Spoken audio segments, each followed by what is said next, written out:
ఏంటే మీరు మాట్లాడేది?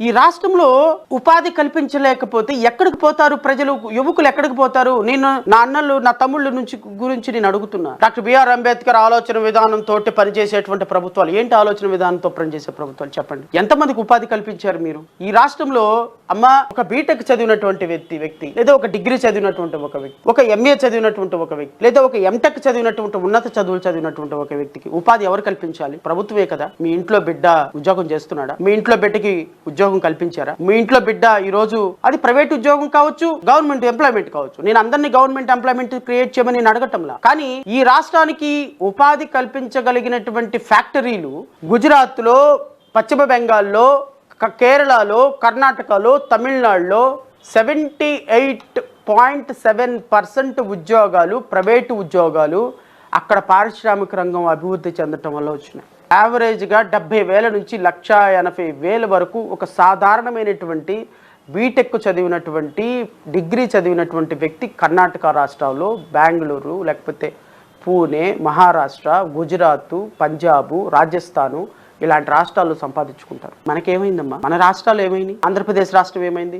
ఇంతకంటే దౌర్భాగ్యం ఈవెన్ పక్కనున్నటువంటి హైదరాబాదు, తెలంగాణ రాష్ట్రంలో హైదరాబాద్కి వెళితే ఎన్ని వేల ప్రైవేట్ ఇండస్ట్రీసో వాటన్నిటిలో ఉపాధి వస్తాయి. మన బిడ్డ చక్కగా ఏదో ఒక ఉద్యోగం చేసుకొని ఒక 50,000 రూపాయలు సంపాదించుకొని భార్య బిడ్డల్ని, తల్లిదండ్రులు పోషించుకుంటున్నారు. మన రాష్ట్రంలో ఏమైందమ్మా? ఈ వైఎస్ఆర్ కాంగ్రెస్ పార్టీ దుర్మార్గుడేమో వచ్చిన వాళ్ళందరినీ జే ట్యాక్స్ వేసి నువ్వు 10,000 కోట్లు పెట్టుబడి పెడతావా, నాకు 1,000 కోట్లు ఇవ్వు. 1,000 కోట్లు పెట్టుబడి పెడతావా, నాకు 100 కోట్లు ఇవ్వు. 100 కోట్లు పెట్టుబడి పెడతావా, నాకు 10 కోట్లు ఇవ్వు. 10 కోట్లు పెట్టుబడి పెడతావా, ₹1,00,00,000 ఇవ్వు. ₹1,00,00,000 పెట్టుబడి పెడతావా, ₹1,00,000 ఇవ్వు. అంటే వచ్చిన ప్రతి ఒక్క ఇండస్ట్రీ దగ్గర జే ట్యాక్స్ వేసి డబ్బులు వసూలు చేసుకున్నటువంటి నీచ నికృష్టుల వల్ల ఈ రాష్ట్రానికి ఫ్యాక్టరీ లేకుండా పోయింది. దీనికి ముందు ఇంకో ఆయన ఉన్నాడు, విజనరీ ముఖ్యమంత్రి అని. ఈయన ఈ రాష్ట్రానికి ఏదైనా పరిశ్రమ వస్తే ఈయన జే ట్యాక్స్ అయితే ఆయన సి ట్యాక్స్, చంద్రాన్న ట్యాక్స్ అయిన.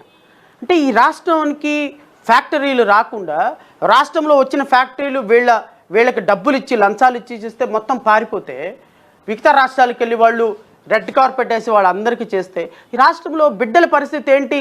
రాష్ట్రంలో ఉన్నటువంటి 30 లక్షల మంది నిరుద్యోగ అన్నలు, తమ్ముళ్ళు, చెల్లెళ్ళ పరిస్థితి ఏంటి అని నేను అడుగుతున్నా. జేబీ భారత్ పార్టీ డిమాండ్ చేస్తుంది.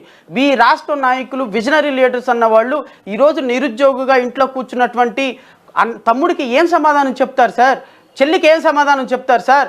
ఆ బిడ్డల భవిష్యత్తు బాగుంటే మా భవిష్యత్తు బాగుంటుంది, మాకు ₹1 తీసుకొచ్చి పెడతారని చూసే తల్లిదండ్రులు, ముసలి తల్లిదండ్రుల పరిస్థితి ఏంటి సార్? చంద్రబాబు నాయుడికి, జగన్మోహన్ రెడ్డికి అర్థమవుతుందా? నరేంద్ర మోడీకి, పవన్ కళ్యాణ్కి అర్థమవుతుందా?